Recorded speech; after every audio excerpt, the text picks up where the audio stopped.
Have you ever sat at a party? Everyone smiling, holding drinks, eyes gleaming with warmth.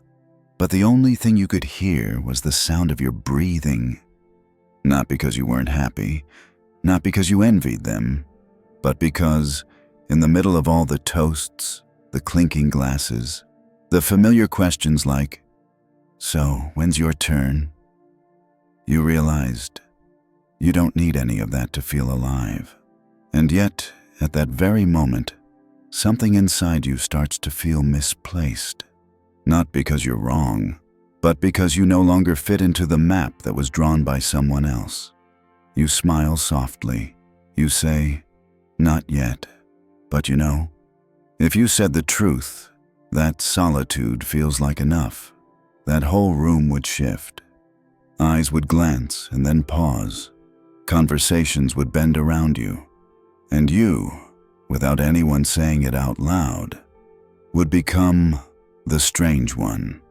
Maybe you still go to work, eat dinner alone, listen to music, and feel at peace. But society doesn't want you to feel peace. It wants you to participate. It needs you to fit.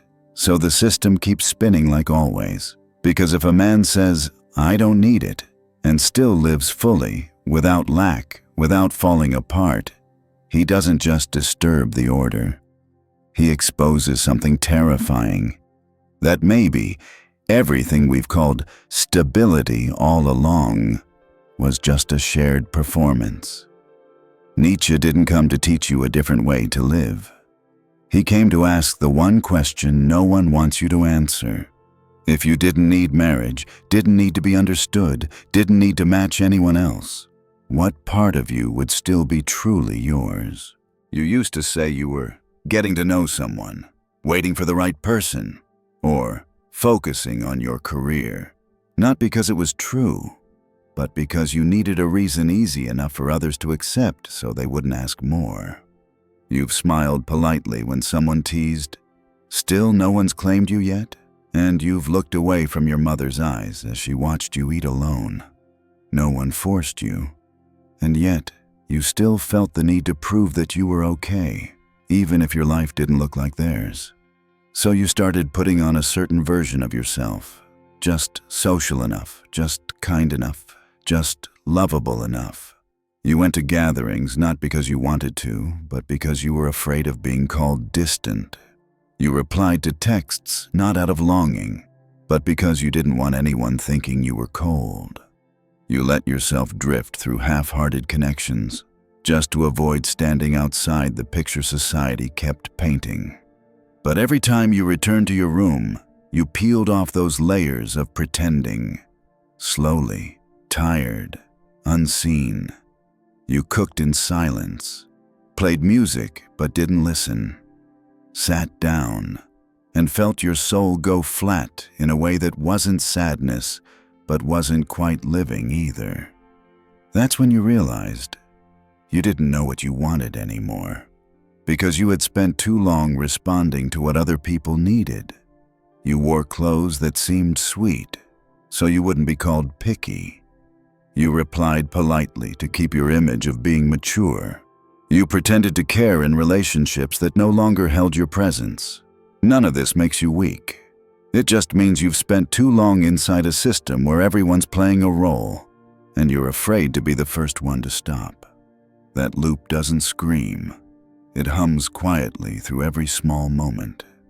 Each time you say, "I'm fine," while feeling hollow. Each time you call someone just to mute the silence. You're not living to be seen. You're living to not be left behind. And the price you've paid for that harmony is that you no longer know what truly moves you. In the next part, Nietzsche will enter, not to comfort you, but to tear open the invisible system that made you feel guilty, simply for being different. No one says this out loud, but he will. And you might begin to remember something small, long buried. The feeling of being alive without needing anyone's permission. Nietzsche once warned, "Society's morality isn't a light, it's a velvet clamp.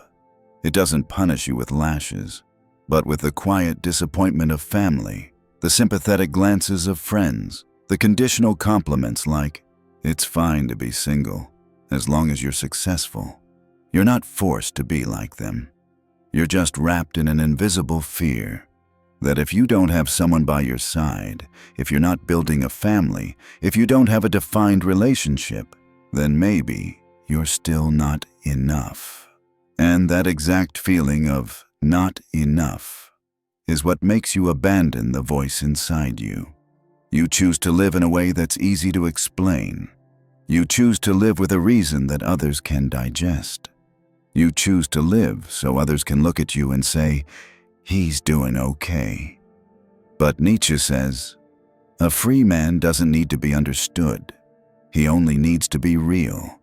And that's exactly why society fears people like him.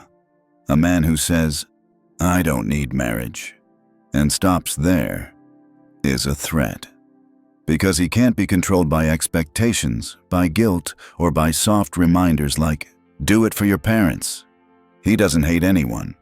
He just no longer allows anyone to write the map of his life. And that shatters the moral structure of a group that has grown too used to everyone needing to be the same to feel safe. Nietzsche doesn't call you a rebel. He just sees one simple thing that no one else dares to say. You're not hurt because you're different. You're hurt because you've been pretending to be the same for too long. Every time you smile to keep the peace. Every time you say, "I just haven't found the right person yet," instead of, "I'm doing fine alone." Every time you hold back just so no one calls you strange. All of those are tiny cuts to your soul. No one sees them, but you always feel them. And Nietzsche, he points straight at them, not to make you feel guilty, but to make you see. You've traded freedom for harmony and locked yourself into a morality you never truly chose. In the next part, we won't just ask, "Do I need marriage?" We'll go deeper into something more crucial. Am I living from a programmed reflex, just to avoid being called abnormal? No one ever told you that you had to get married. But from a very young age, you were praised for being gentlemanly, for taking care of the girls, for acting like the man of the house. Those compliments weren't meant to hurt you, but they were the first gate into a framework that told you a good man is worthy of being chosen. At home, you saw your mother smile at wedding scenes on TV. You heard your grandmother ask, "You're grown now. Why haven't you brought anyone home yet?" No one scolded you, but every gesture carried the same quiet implication. Someday, you should have this. You stepped out into the world carrying that subtle weight, not as a burden, but as an invisible map. In school, the boys labeled as mature were the ones in relationships, the ones who knew how to text sweet things, who weren't fooling around anymore. You learned how to react according to expectation. You learned to care, to be thoughtful, to say things that made others feel at ease. And you thought that was growing up. But no one ever taught you the difference between your desire and the role you play just to be loved. You grew up, entered the adult world, and kept hearing the same questions. When are you going to settle down? Don't you get lonely? No one's chosen you, or you just don't want anyone. These questions weren't malicious, but they programmed a quiet belief. If you're not in a relationship, you must be lacking. And so, you began to react. You kept texting someone you no longer wanted to see, just to avoid an empty schedule. You opened dating apps, not out of interest, but because, who knows? You pretended to have someone, just to stop the questions. Each of those tiny reactions slowly wove itself into a soft system of control. You weren't forced, but you weren't free either. Nietzsche calls this moral programming, where morality stops being a choice and becomes a reflex. You're not living from your values. You're living to make sure no one else feels uncomfortable. And in the process, you've forgotten the voice inside you. No one demands that you fall in love, but everything around you, Movies, music, social media saturates your senses with one message. A real man has someone by his side. And if he doesn't, he must have a good reason why, to prove that his solitude isn't a failure. Your unconscious operates like that. When someone of the opposite sex looks at you with that curious, still single expression, you adjust your smile. When your friends gather and talk about their kids, you nod and grin, even though nothing inside you moves. And you tell yourself, I've grown up. But no, you've only mastered the performance society expects so well that you've forgotten where the edge is between who you are and the persona you were programmed to perform. Nietzsche doesn't show up to condemn that. He simply places a hand on your shoulder and asks a question powerful enough to unravel every script you've been living. If you didn't need to be chosen, didn't need to be understood, didn't need to prove you're doing okay, what part of you would finally come alive? He came home for the weekend. Everyone was already there, a normal family gathering. Warm dinner, hot tea, cheerful conversations flowing between the adults and the kids. No one mentioned him for the first few minutes, but then the question came. Gentle, like asking about work. Anyone special yet? An aunt asked. Another relative chimed in. His mother didn't say anything, just poured more tea into his cup, her hand slightly trembling. He smiled, still the same. No one judged him, but their eyes shifted, not looking directly anymore, just glancing. No one said he was wrong, but the whole room silently agreed on one thing. He still wasn't settled. After dinner, the others gathered to watch TV. A child lay curled up in a parent's lap. Some kids got asked about school. He sat in a corner. No one asked him to move, but the chair he sat in was far from the center. He wasn't excluded, but no one pulled him closer either. In the soft yellow light, he became part of the background, no longer written into the scene. As they said goodbye, a relative touched his shoulder and said with a smile that sounded like a blessing, "Hope you settle down soon so your mom can stop worrying." He smiled. Not cold, not sad. Just like someone who's heard that sentence his whole life and no longer needs to defend himself. He returned to his apartment, turned on the light. No one was there, no dinner waiting, no one was calling to ask where he was, but nothing felt missing. He changed clothes, hung up his shirt like every night, poured a cup of tea, sat down. The room was quiet. No music, no TV, just the sound of his breathing, and an emptiness, not aching, not warm, just honest. On the edge of the table, a wedding invitation from his best friend rested. He looked at it, not jealous, not bitter, just gently folded it and set it aside. On the wall, an old clock ticked on. But for a long time now, time no longer moved for him according to the milestones everyone's supposed to hit. A small voice inside whispered, "This not needing is what unsettles them." It's not that he was wrong. It's just that he stopped playing the part. No one blames him, but his silence, it unsettles people. They don't know where to place him in the family portrait.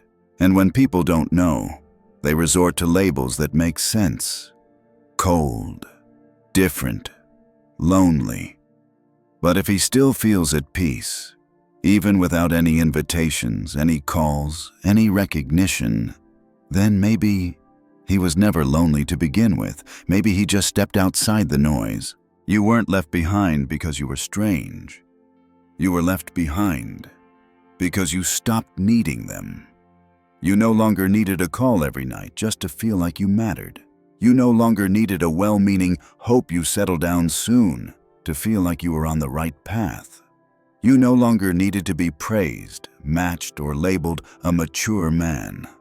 And when you stopped needing, people stopped knowing how to talk to you. Because the whole system, from family to society, runs on one hidden assumption. To be acknowledged, you must need something others can provide. Your lack of need isn't rebellion. It's a pause, a quiet withdrawal of your energy from the noise.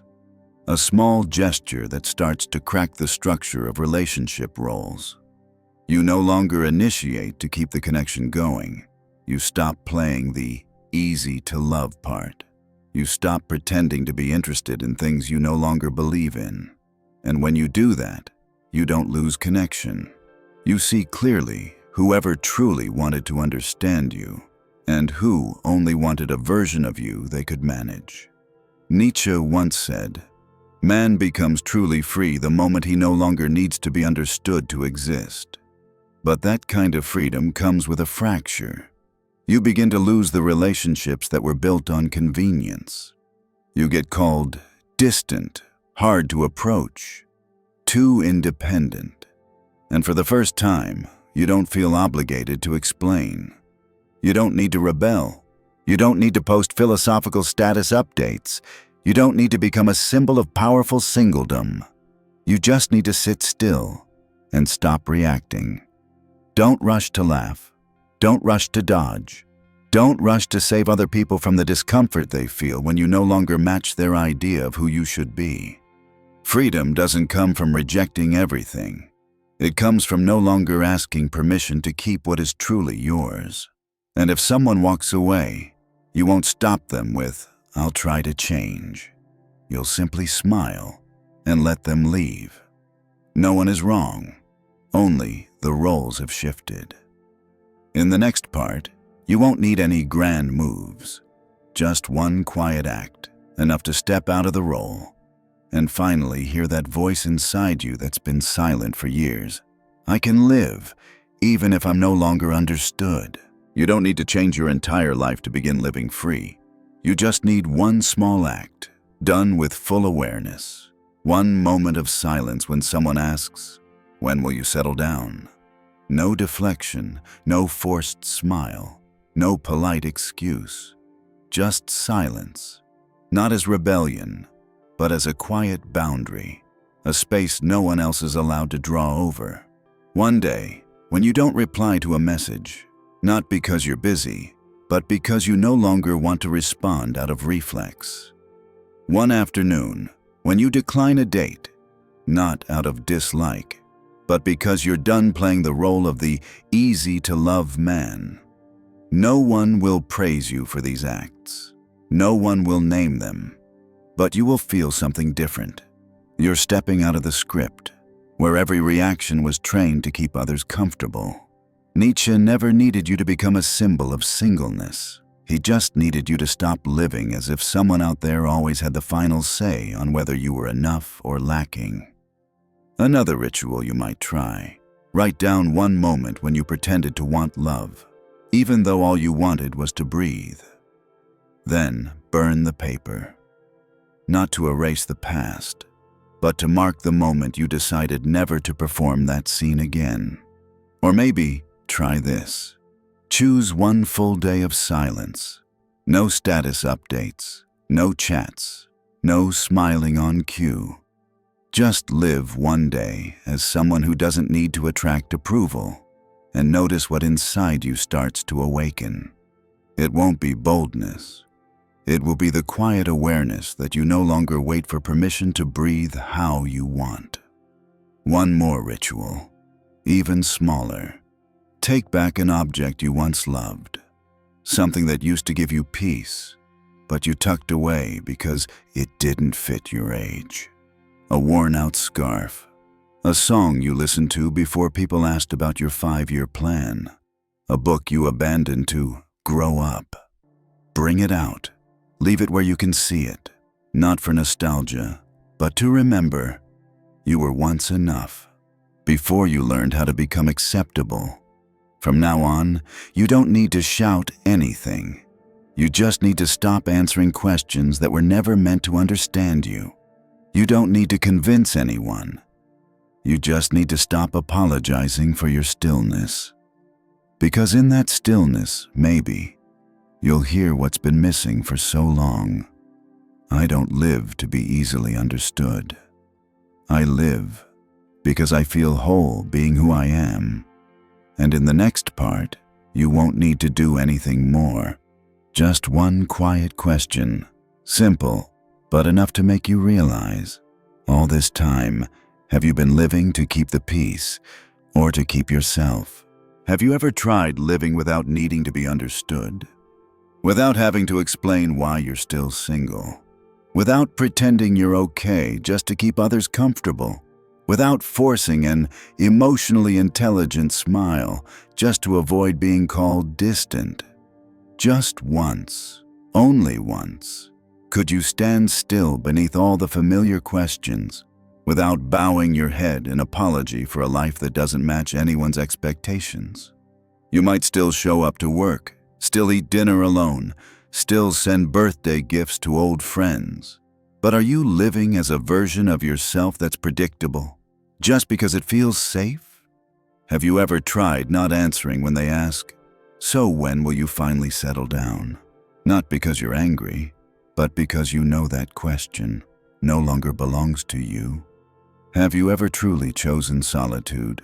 Or have you just been afraid to meet the eyes of those who think they know what's best for you? And if you stayed silent long enough, could you hear a voice, one that's been quietly wrapped up inside you for years? And if that voice said only one thing, softly, "I don't need to be like anyone else to feel alive," would you be calm enough to believe it? You no longer need to prove to anyone that you're okay. You don't need to list how much you've accomplished, how many people you've cared for, or how many calls you've initiated.